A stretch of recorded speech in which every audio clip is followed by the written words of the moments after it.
त्रेता युग तक, त्रेता युग से द्वापर युग तक और द्वापर से कलयुग तक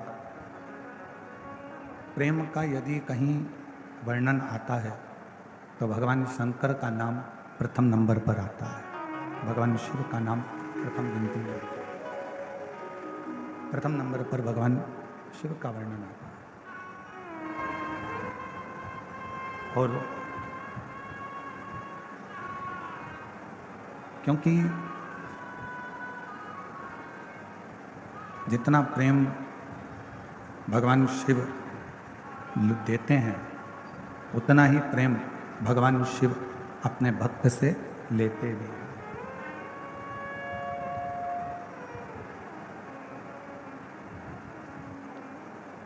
आज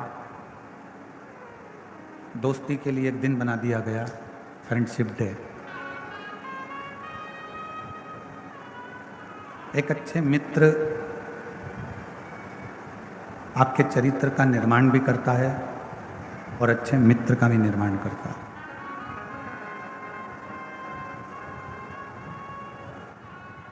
यदि मौका लगा है, आप और हम शिव महापुराण के पंडाल में अगर विराजमान है, भगवान शिव की कथा में बैठे हुए हैं, शिव कथा को यदि आप और हम श्रवण कर रहे हैं, भगवान शंकर की कथा को यदि आप और हम सुन रहे हैं, भगवान कथा को धारण कर रहे हैं,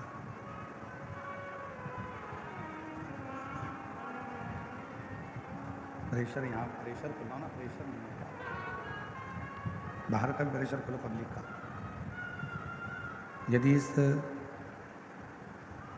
पवित्र शिव महापुराण की कथा में, भगवान की पवित्र कथा के इस पंडाल में, इस प्रांगण में अगर आप और हम बैठे हुए हैं भगवान की विरल कथा को धारण करने के लिए, श्रवण करने के लिए, तो ये विचार कर कर बैठना कि शिव हमारे पिता भी हैं, शिव हमारे सखा भी हैं और शिव हमारे तारणहार भी हैं, जो हमें इस मृत्यु लोक से सकते हैं, मृत्यु लोक से पार उतार सकते हैं।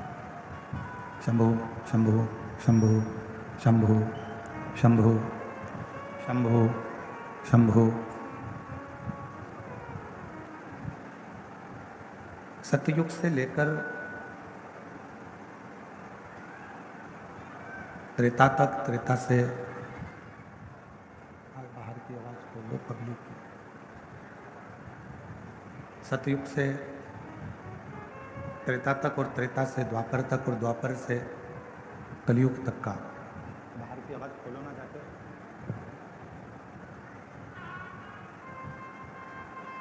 सतयुग, त्रेता युग, द्वापर और कलयुग,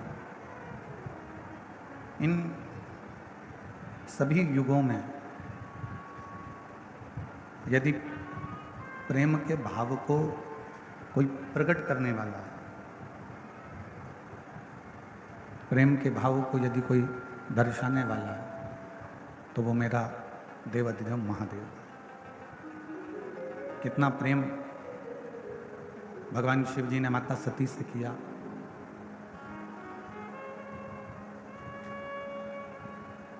माँ जगतजननी माता सती से कितना प्रेम किया कि माँ सती अपने शरीर को जलाकर भस्म कर दी। माता सती अपने शरीर को जब भस्म कर देती हैं जलाकर, तो भगवान शिव सती के शरीर को अपने कंधे पर डालकर तांडव रच देते हैं।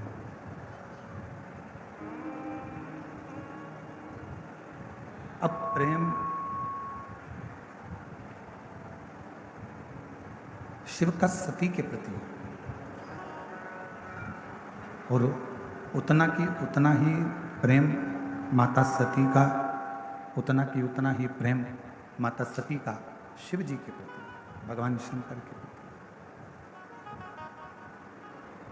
कौन स्त्री, कौन नारी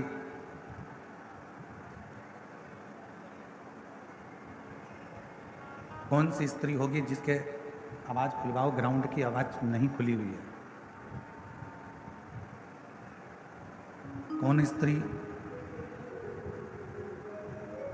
ऐसी होंगी जो अपने पति का सम्मान नहीं हुआ, पति का आदर नहीं हुआ, पति का सत्कार नहीं हुआ और अपने पिता के घर में अपने प्राणों को त्याग देती है।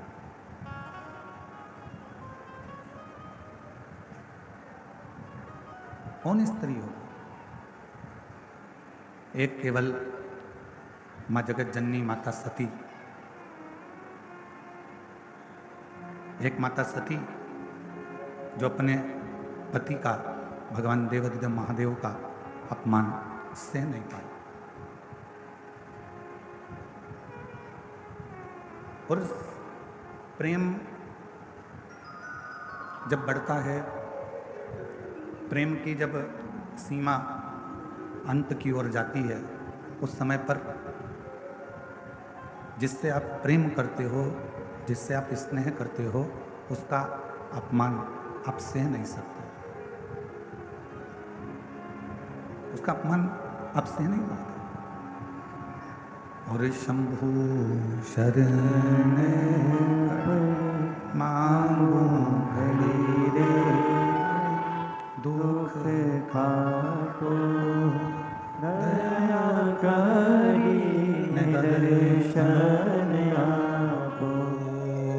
शंभु शरण पड़ी मांगो घड़ी रे घड़ी, दुख काटो दया करी दर्शन आपो। शंभु शरण पड़ी मांगो घड़ी रे घड़ी, दुख काटो दया करी दर्शन आपो। जहाँ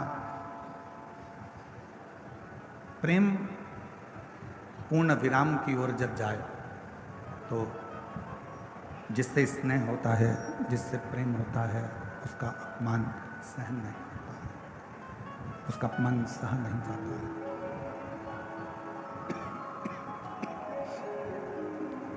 उस अपमान को हम सह नहीं सकते। कितना सुंदर एक प्रसंग है कि जबरदस्ती किसी को मंदिर नहीं ले जाया जा सकता, जबरदस्ती किसी को मंदिर नहीं ले जाया जा सकता, जबरदस्ती किसी को कथा के पंडाल में नहीं ले जाया जा सकता।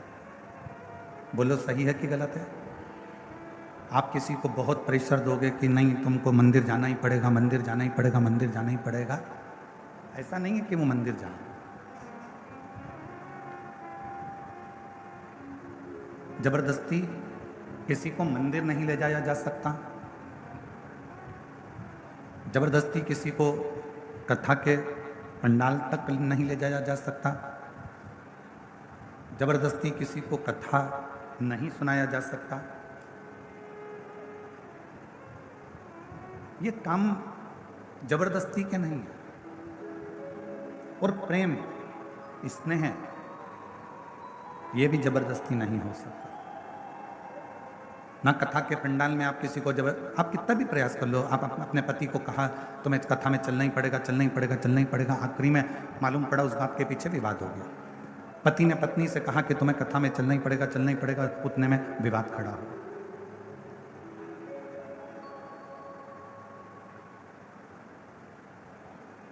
पत्नी ने पति से कहा कि तुम्हें मंदिर जाना ही पड़ेगा, मंदिर चलना ही पड़ेगा, मंदिर चलना ही पड़ेगा, मालूम पड़े विवाद खड़ा हो। तो जबरदस्ती ना कथा के पंडाल में पहुंच सकते हो, जबरदस्ती ना आप मंदिर पहुंच सकते हो, जबरदस्ती ना आप कथा सुन सकते हो। ये तो अपने भीतर की मस्ती होती है, ये तो अपने भीतर का एक आनंद होता है, अपने भीतर की एक अलमस्ती होती है।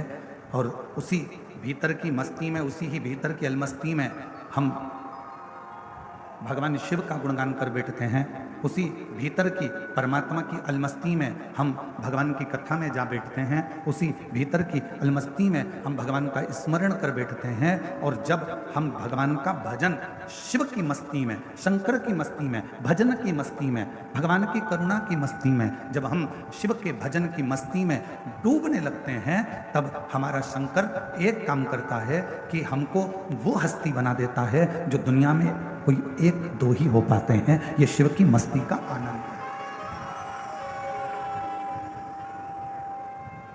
ये भगवान शंकर की अविरल मस्ती का आनंद है।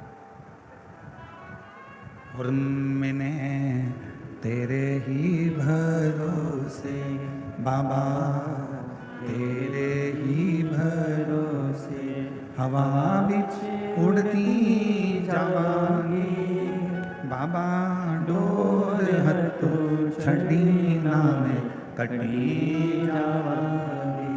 भोले मैं तेरी पतंग, शंभू मैं तेरी पतंग, हवा बिच उड़ती जावांगी बाबा, डोर हत्थो छड़ी नामे कटी जावांगी।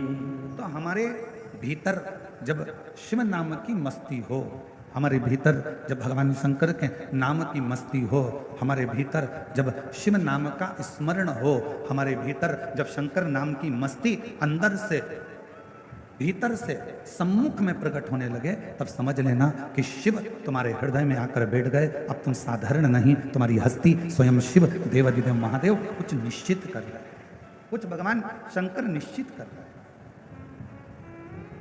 3 चीजें हैं। पहले नंबर पर है शिक्षा, और वो शिक्षा जिसको हम अच्छे स्कूल में, अच्छे कॉलेज में, अच्छे गुरु के पास, अच्छे टीचर के पास पहुंचकर ग्रहण करते हैं। और वो शिक्षा हमको जीने का तरीका सिखाती है। वो शिक्षा आपको एक अच्छी कुर्सी तक भी पहुंचा सकती है। वो शिक्षा आपको एक अच्छे पद तक पहुंचा सकती है। फिर दूसरे नंबर पर है धन, पैसा। पैसा आपको गाड़ी भी दिला सकता है, बंगला भी दिला सकता है, जमीन भी दिला सकता है, आपको प्रतिष्ठित भी बना सकता है, वैभवपति भी बना सकता है। और तीसरे नंबर पर है संस्कार। शिक्षा, धन और संस्कार। संस्कार यदि आपके जीवन में है, श्रेष्ठ संस्कार यदि आपकी जिंदगी में है, तो आपने जो शिक्षा ग्रहण करी है, आपके पास में जो धन आया है, संपदा आई है, जो शिक्षा आई है, आपके भीतर का संस्कार, आपको शिक्षा और धन के साथ में यदि संस्कार का मिश्रण हो जाता है, तो आप जगत के वो स्त्री, वो पुरुष बन जाते हो जो जीते जी तो पुजाते ही हो, मरने के बाद भी पुजाते हो। संस्कार का पुट उस शिक्षा में, संस्कार का पुट उस धन में हमको और आपको एक ऊर्जा प्रदान करता है, एक बल प्रदान करता है।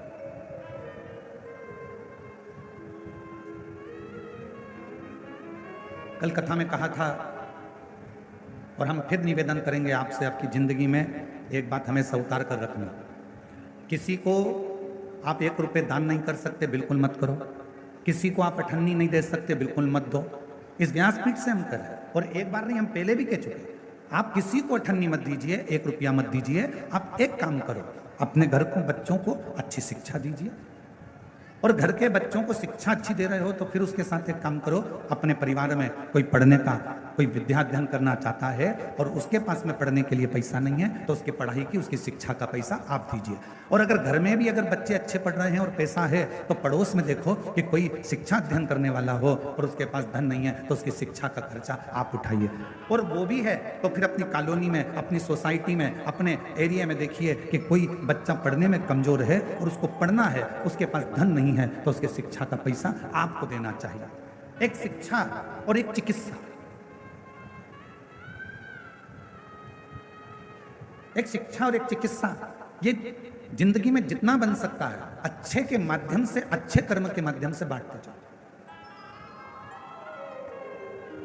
और मत बुरे कर्म कर बंदे वरना पछताएगा। भगवान की आंखों से तू बच नहीं पाएगा, तू बच नहीं पाएगा। अरे ओ अज्ञानी मत कर नादानी, अरे ओ अज्ञानी मत कर नादानी। तेरे कर्म का फल भी तू ही पाएगा। जैसा किया तूने तेरे आगे आएगा। मत बुरे कर्म कर बंदे वरना पछताएगा। भगवान की आंखों से तू बच नहीं पाएगा, तू बच नहीं पाएगा। अरे ओ अज्ञानी मत कर नादानी। अरे ओ अज्ञानी मत कर नादानी। हमारे बीच में छत्तीसगढ़ शासन के श्री डीजीपी साहब श्री अरुण देव गौतम जी यहाँ पर विराजमान हैं। एक बार जोरदार ताली बजाकर उनका स्वागत वंदन। मैं चाहूँगा व्यासपीठ के पास में आप आएँ और पोथी पूजन करें। छत्तीसगढ़ शासन के डीजीपी साहब श्री अरुण देव गौतम जी, एक बार जोरदार ताली बजाकर उनका स्वागत वंदन। एक उच्च पद पर होने के बाद भी आपके संस्कार, उच्च पद पर होने के बाद भी एक माता पिता के जो संस्कार हैं वो बच्चों में झलकते हैं। और माननीय डीजीपी साहब के इस पंडाल में आना और शिव कथा में पहुंचना, ये माता पिता के संस्कारों की ही परिपथा है। एक बार जोरदार ताली बजाकर उनको स्वागत वंदन अभिनंदन।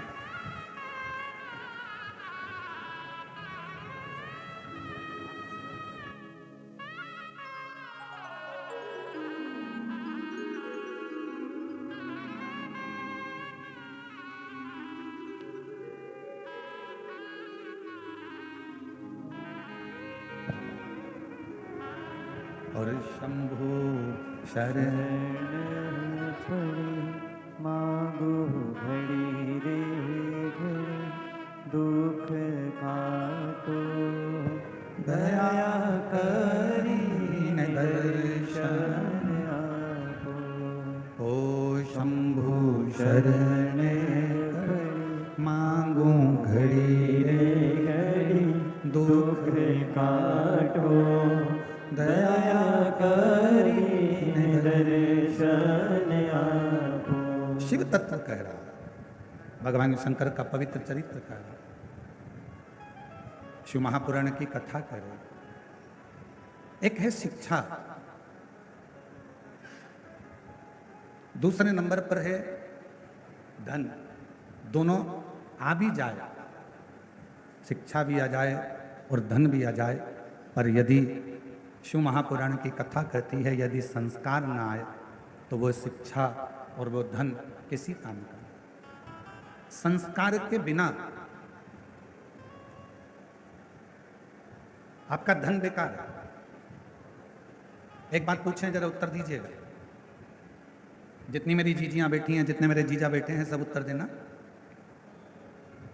पूरे घर में जितने कमरे हैं, तुम्हारे घर के अंदर जितने रूम हैं, जितने कमरे हैं, उन कमरों में, उन रूम में सबसे अच्छा रूम,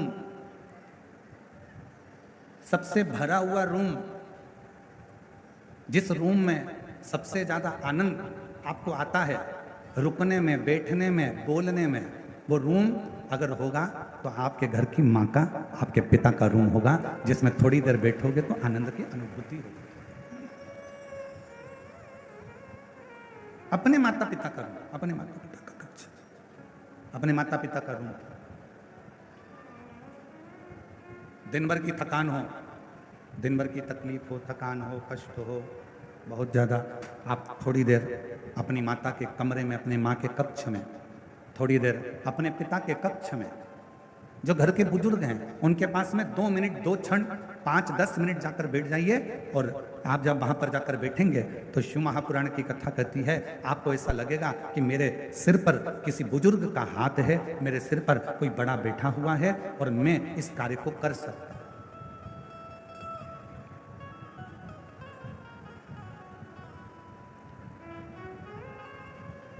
एक श्रेष्ठता का अनुभव, एक अच्छे का अनुभव आपको हो। और जितना अपने माता पिता के कमरे में, अपने माता पिता के कक्ष में जाकर आपको जो आनंद की अनुभूति होगी, शिव महापुराण की कथा कहती है, वही आनंद की अनुभूति आपको देवाधिदेव महादेव के देवालय में जाकर, शिवालय में जाकर एक लोटा जल चढ़ाकर प्राप्त होगा। वही की वही।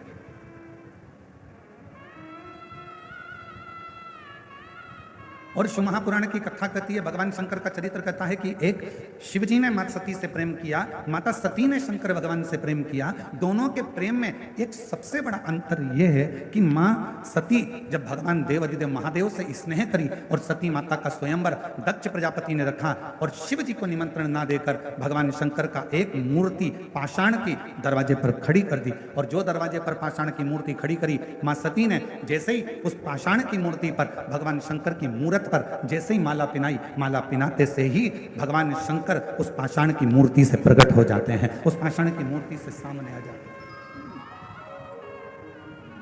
अब प्रेम कितना प्रकट हो, प्रेम की कितनी परिभाषा हो, प्रेम की कितनी आनंदता हो, कितनी आनंद। शिव महापुराण की कथा कहती है, यदि आप भगवान देवाधिदेव महादेव से स्नेह करते हो, प्रेम करते हो, शिव को अपना पिता मान लेते हो, भगवान शंकर को अपना एक आनंदमय भाव मान लेते हो, और शिव जी के मंदिर में जाकर आप जब एक लोटा जल समर्पित करते हो, शंकर भगवान से अपने मन की बात कहते हो, शिव जी को अपने हृदय की बात जब श्रवण कराते हो, दुनिया की दृष्टि में हो सकता है कि वो पाषाण हो, दुनिया की दृष्टि में हो सकता है कि वो पत्थर का शिवलिंग हो, दुनिया की दृष्टि में हो सकता है कि वो एक पाषाण हो सकता है, दुनिया की दृष्टि में केवल एक पत्थर का एक मूर्ति हो सकती है, शिवलिंग हो सकता है। पर शिव महापुराण की कथा कहती है, जब आप दिल से, प्रेम से, स्नेह से एक लोटा जल शिव को समर्पित करते हो और अपने मन की बात कहते हो, उस समय पर शिव पाषाण के नहीं रहते, पत्थर के नहीं रहते, मेरा वो घरदानी आपकी बात सुनने के लिए आपके सम्मुख में हाल हाजुर विराजमान हो जाते।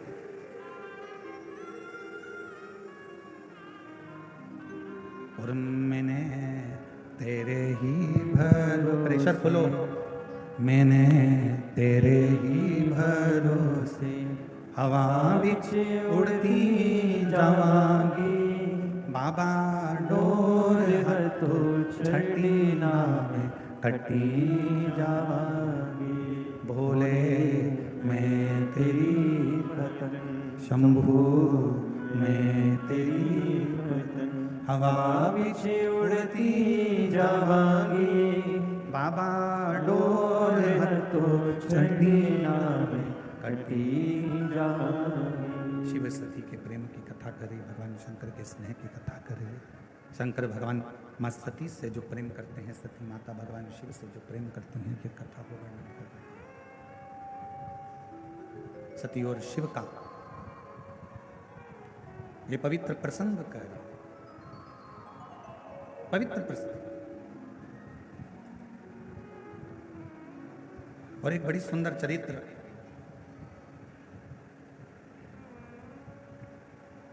शिव महापुराण की कथा कहती है, जिसको दुनिया ने त्याग दिया,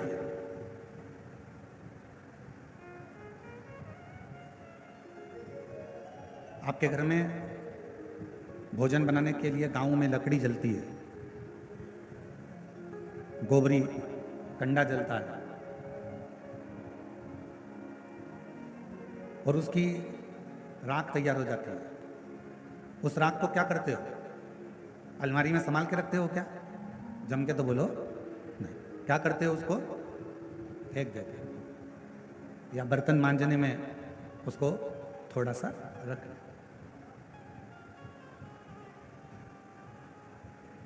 अब जिस राख को आपने संभाल के नहीं रखा, जिस राख को आपने संजो कर नहीं रखा, जो राख आपकी कंडे से निकली, गोबरी से निकली, लकड़ी से निकली, वो राख आपने उठाकर बाहर फेंक दी, किसी काम की नहीं रही। उस राख का कोई महत्व नहीं रहा, उस राख किसी काम की नहीं रही। तब शिवजी, शिव चरित्र कहता है कि मेरे देवाधिदेव महादेव इतने प्रखर हैं, जिस राख को दुनिया का कोई व्यक्ति प्रयोग में नहीं ले सकता, उस राख को भगवान शंकर अपने शरीर पर धारण कर कर उस राख की भी कीमत बढ़ा देते हैं। वो शिव है, वो भगवान शंकर। गला पकड़ रहा है, थोड़ा मिठास करिए, गला एकदम खींचना पड़ रहा है बोलने में।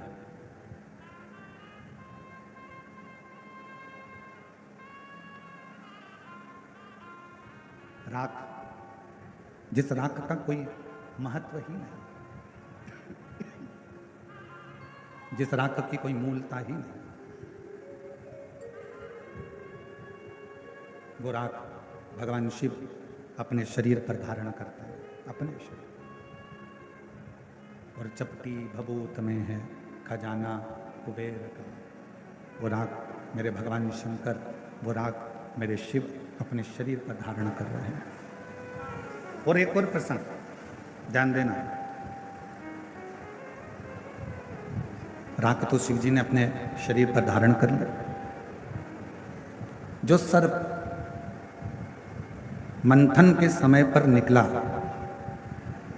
जो सर्प मंथन के समय पर प्रयोग में लिया गया, प्रयोग में उस सर्प को लिया गया, उसका शरीर पूरा की पूरा घिस गया था, बीच बीच में वो शरीर पूरा रक्त से सराबोर हो गया था। वो सर्प अमृत देवताओं ने ले लिया और विष शिव जी के पास आ गया। और वो सर्प जो शरीर से बिल्कुल बेकार सा हो गया था, जिसका शरीर पूरा घायल हो गया था, जिसका शरीर किसी काम का नहीं बचा था, वो सर्प आखिरी में भगवान शंकर को दया आई और शिव जी को लगा कि देवताओं ने तो अमृत प्राप्त कर लिया, मुझे विष मिल गया। पर ये सर्प को कुछ भी नहीं मिला जिसने वो मंथन किया।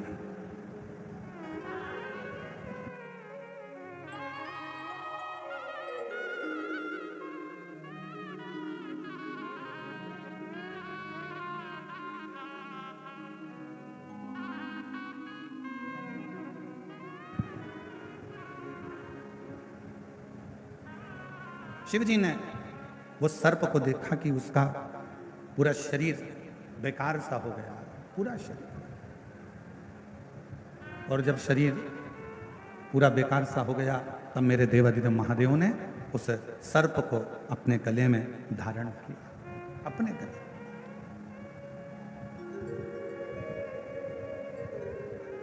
दुनिया जिसको त्याग दे,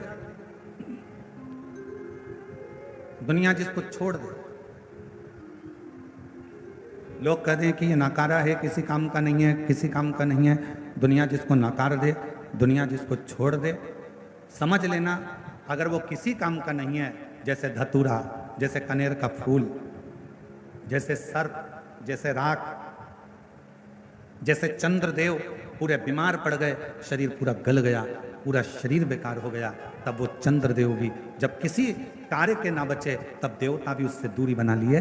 तब मेरे भगवान शंकर ने चंद्र को भी स्वीकार करा, राख को, भस्म को भी स्वीकार करा। तब मेरे भगवान शंकर ने सर्प को भी स्वीकार करा, और राख को, धतूरे को, कनेर को मेरे शंकर भगवान स्वीकार करते गए, स्वीकार करते गए। मेरे शंकर भगवान स्वीकार करते, मेरे शिव जी ने उसको स्वीकार कर लिया। ऐसे मेरे भगवान शंकर है, ऐसे मेरे भगवान शिव है। और ये शिव, ये शंकर, ये उघड़दानी, ये त्रिकालदर्शी, ये कैलाशी, ये अविनाशी।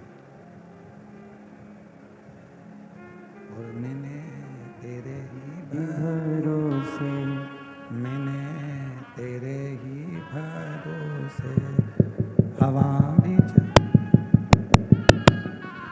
उड़ती जावांगी, बाबा डोर हत्तो छड़ी नामे कटी जावांगी, भोले मैं तेरी कदम। जो किसी काम का नहीं हो, जो किसी कार्य का नहीं हो, जो किसी कार्य का नहीं हो, किसी काम का नहीं हो, वो मेरे शिव के काम का, मेरे शंकर।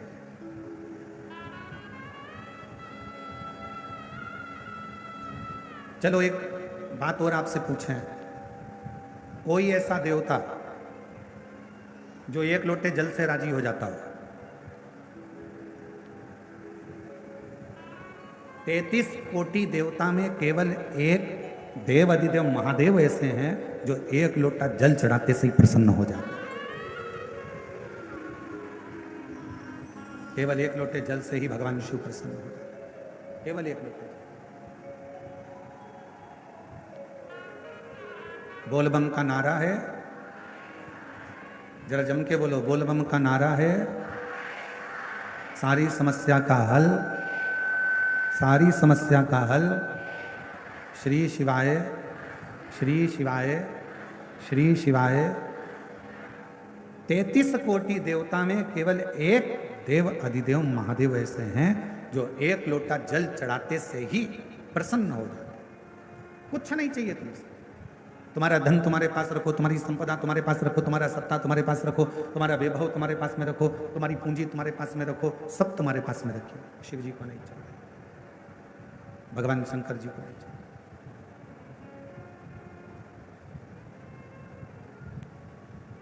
एक प्रसंग,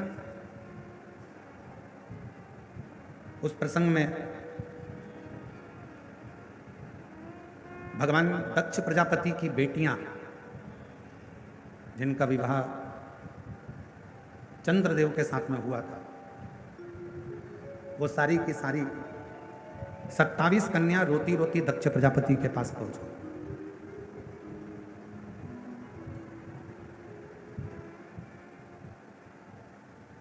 और 27 कन्या जब दक्ष प्रजापति के पास में पहुंची, आंखों में से उनके आंसू निकल रहा था, रो रही थी, नैनों से जल बह रहा था, आंसू बह रहा था। दक्ष प्रजापति ने अपनी बेटियों से पूछा कि तुम्हें हुआ क्या, तुम्हारी आंखों में जल भरा हुआ है, तुम रो रही हो, तुम्हें हुआ क्या है, क्यों रो रही हो, किस लिए? दक्ष प्रजापति की बेटियों ने अपने पिता के गले लगा और गले लगकर दक्ष प्रजापति की बेटियां रोती हुई बोली, पिताजी, हमारे स्वामी जिनके साथ में आपने हमारा विवाह करा है, जिनके साथ हमें परणाया है, हमारी शादी करी है, हमारा विवाह करा है, वो चंद्रदेव केवल एक रोहिणी से प्रेम करते हैं, बाकी का हमसे कोई प्रेम नहीं, केवल एक रोहिणी से, हमसे उनका कोई प्रेम नहीं। शिव महापुराण की कथा कहती है माता, पिता, परमात्मा और गुरु, इनकी जो दृष्टि होती है वो सम होना चाहिए। घर की बूढ़ी माँ, जितनी बुजुर्ग माताएं बैठी हैं, इनसे निवेदन है, तुम्हारे मुंह से कभी मत कहना कि बड़ी बहू अच्छी कि छोटी बहू अच्छी। बुढ़ापा आते आते गेंद किसी भी पाले में जा सकती है और कोई सी भी बहू से पाला पड़ सकता है, कोई सी भी बहू से काम पड़ सकता है।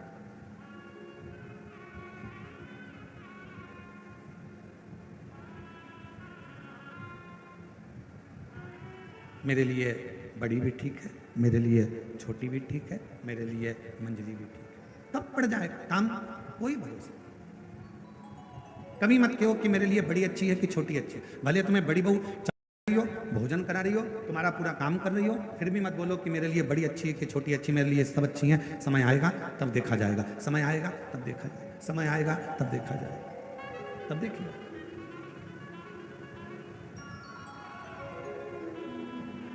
पर माता पिता गुरु के लिए तो ये बात है कि सबके लिए समदृष्टि रखो, पर पति के लिए, एक पत्नी की पति के लिए यह बात नहीं है कि समदृष्टि रखो। पत्नी का जो पति है उसके लिए एक ही बात कही कि अपनी अर्धांगिनी, जिससे तुमने 7 भांवर ली है, जिसके साथ तुम्हारा हथलेवा हुआ है, जिसके साथ तुम विवाह करे हो, उसके प्रति समदृष्टि नहीं, उसके प्रति तुम्हारी पूर्ण दृष्टि होना चाहिए, उसमें तुम्हारा स्नेह होना चाहिए, पूर्ण दृष्टि, उसमें तुम्हारी पूर्णता। दक्ष प्रजापति की बेटियां नैनों से नीर बहा रही हैं, आंख से आंसू बहा रही हैं, रो रही हैं। पिता ने पूछा, क्या हुआ, तुम रो क्यों रही हो, किस लिए रो रही हो, तुम्हारी आंख में आंसू क्यों है, क्यों रो रही हो, क्या बात है? कहा, चंद्रदेव हमारे ऊपर ध्यान नहीं देते। दक्ष प्रजापति ने उसी समय पर एक पत्र लिखा, चंद्रदेव के पास निमंत्रण भेजा। एक अच्छा ससुर, एक अच्छी सास अपनी बेटी को भी समझाती है और अपने दामाद को भी समझाती है। पर एक आज का ज़माना बड़ा विचित्र है। आज के ज़माने में बेटियों को कह दिया जाता है कि बेटा जितना बने उतना काम करना, वरना अपने कमरे में जाकर बैठ जाना।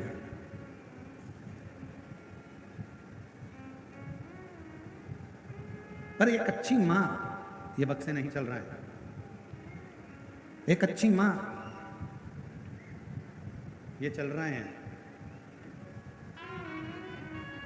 एक अच्छी माँ और एक अच्छा पिता जब अपनी बेटी के या दामाद के पास में जब कोई बात होती है, या कोई प्रसंग होता है, या कोई विवाद हो जाता है, या कोई लड़ाई हो जाती है, तो सास ससुर अपनी बेटी और दामाद दोनों को समझाते हैं,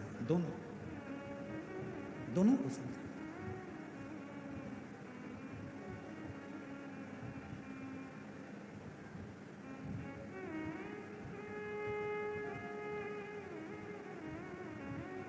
और दोनों को समझाया जाता है, दोनों को जब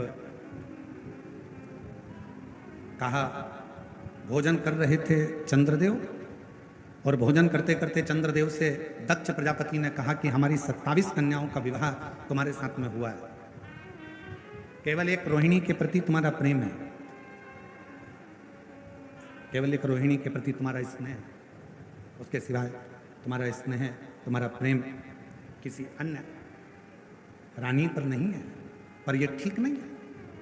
आज हम आपको समझाकर भेज रहे हैं, प्रयास करिए अपनी सारी रानियों को अपनी अर्धांगिनी मानकर प्रत्येक रानी के प्रति तुम्हारी दृष्टि पूर्ण रखिए, पूर्ण दृष्टि।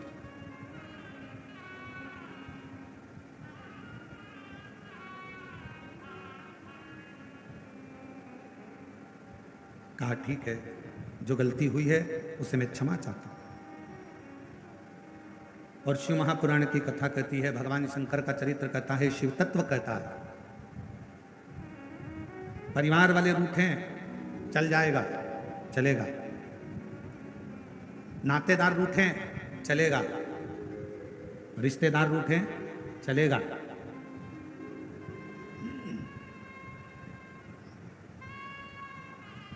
किस्मत रूठे। शिव महापुराण की कथा ये भी कहते हैं, नातेदार रूठ रहे हैं, रिश्तेदार रूठ रहे हैं, कुटुंबी रूठ रहे हैं, परिवार वाले रूठ रहे हैं, सब रूठे चलेगा, किस्मत भी रूठे चलेगा। शिव महापुराण की कथा यहां तक कहती है कि किस्मत भी रूठे चलेगा, पर शिव पुराण की कथा कहती है सब रूठे, पर किस्मत बनाने वाला नहीं रूठना चाहिए, वो हमारे लिए अनुकूल होना चाहिए।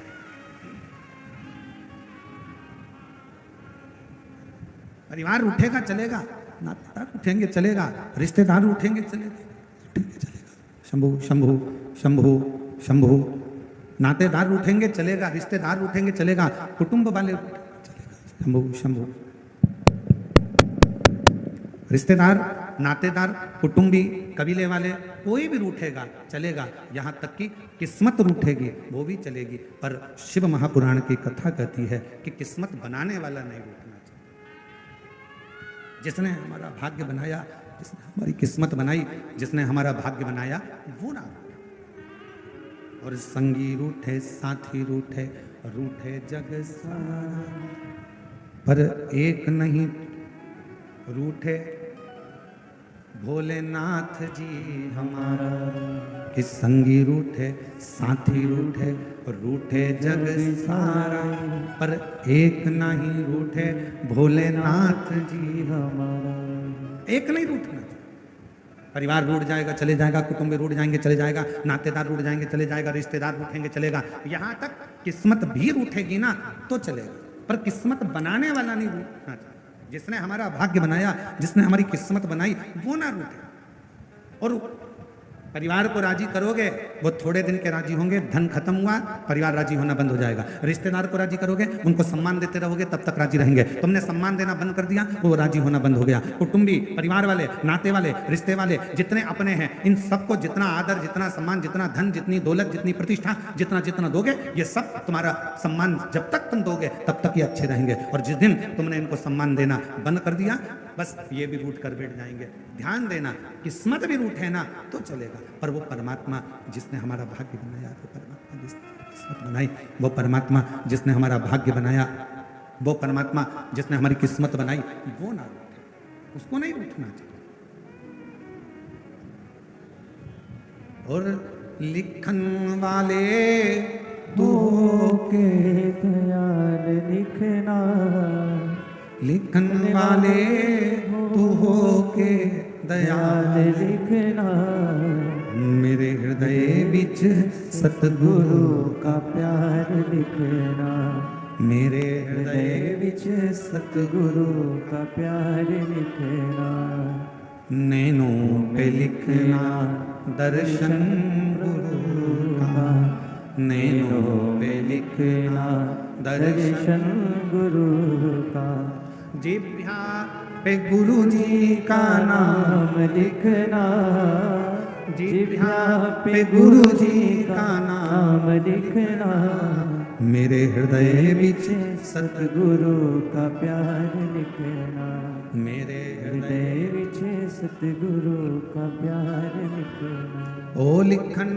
वाले तू हो के दयाल लिखना, लिखन वाले तू हो के दयाल लिखना, मेरे हृदय विच सतगुरु सतगुरु का प्यार लिखना, मेरे हृदय हृदय विच सतगुरु का प्यार लिखना, और तेरे डमरू की धुन सुन के मैं काशी नगरी आई हूँ, तेरे डमरू की धुन सुन के मैं काशी नगरी आई हूँ, तेरे डमरू की धुन सुन के मैं काशी नगरी आई हूँ, तेरे डमरू की धुन सुन के मैं काशी नगरी आई हूँ, मेरे भोले ओ हम भोले मैं काशी नगरी आई हूँ, मेरे भोले ओ हम भोले मैं काशी नगरी आई हूँ। बड़े प्रेम से दोनों हाथों से ताली सेवा देते हुए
तेरी काशी में गंगा है।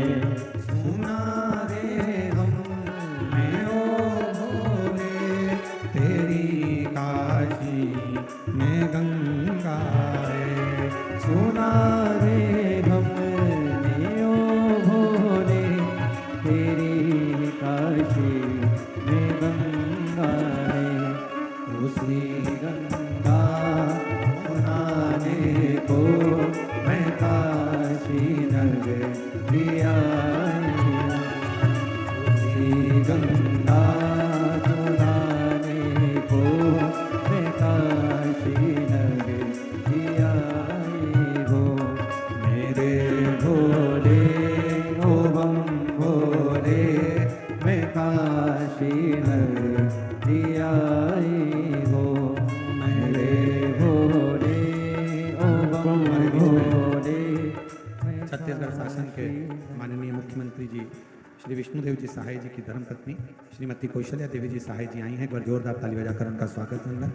प्रत्येक शिव महापुराण में आपका आगमन भगवान शंकर की अविरल भक्ति आपके भीतर, जोरदार ताली बजाकर स्वागत। देवदेव महादेव जी से मन की बात कहिए, हृदय से प्रार्थना करिए, निवेदन करिए, विनय करिए, बाबा से अपने मन का भाव करिए, दिल से विनय करो, प्रार्थना करो, विनती करो। जहाँ जगह मिले वहाँ बैठकर बाबा को अपने मन का भाव, हृदय से बाबा को अपने मन का भाव कहिए, प्रार्थना करिए।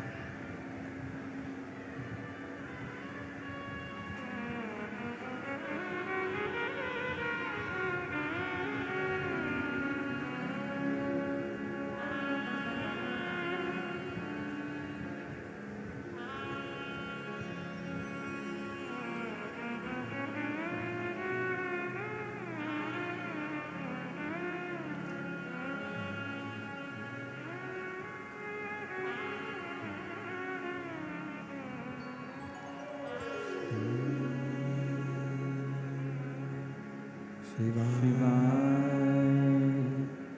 नमस्तुभ्यं श्री शिवाय नमस्तुभ्यं श्री शिवाय नमस्तुभ्यं श्री शिवाय नमस्तुभ्यं श्री शिवाय नमस्तुभ्यं। भोला सब दुख काटो भोला, सब दुख काटो हमारा। शिव शंकर जब तेरी माला, भोले बाबा जब तेरी माला, भोले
श्री भगवान गणदानी प्रकालदर्शी कैलाशी विनाशी भगवान शंकर की पवित्र कथा वर्णन कर रही है।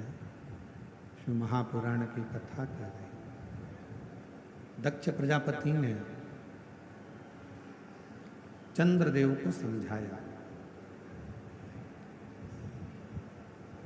यदि घर टूट रहा, परिवार यदि टूट रहा है, घर टूट रहा है, परिवार अगर टूट रहा है, तो प्रयास किया जाए कि पहले उनको समझाया जाए।